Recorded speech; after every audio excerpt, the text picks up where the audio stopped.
டெல்லியில் ரஷ்ய அதிபர் விளாடிமிர் புட்டினுக்கு சிவப்பு கம்பள வரவேற்பு. மோடியை சந்தித்து பேச்சுவார்த்தை, முக்கிய ஒப்பந்தங்கள் கையெழுத்தாகிறது.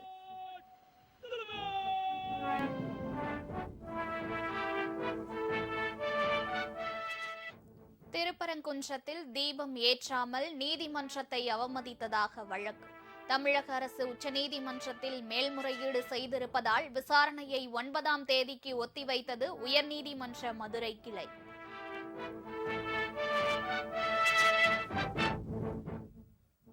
நாடாளுமன்றத்திலும் எதிரொலித்தது திருப்பரங்குன்றம் விவகாரம்.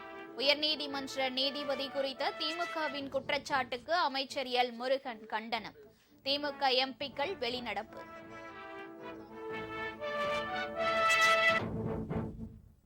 மின்னணு துறையில் இந்தியாவில் நம்பர் 1 மாநிலமாக தமிழ்நாடு விளங்குகிறது.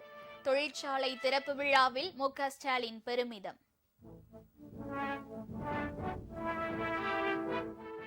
முன்னாள் முதல்வர் ஜெயலலிதாவின் 9வது நினைவு தினம் இன்று அனுசரிப்பு.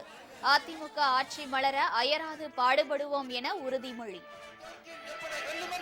வெற்றி முழக்கம் வெற்றி முழக்கம் என்றே வெற்றி முழக்கம் என்றே திக்கெட்டு வெற்றியை படைத்திடுவோம்.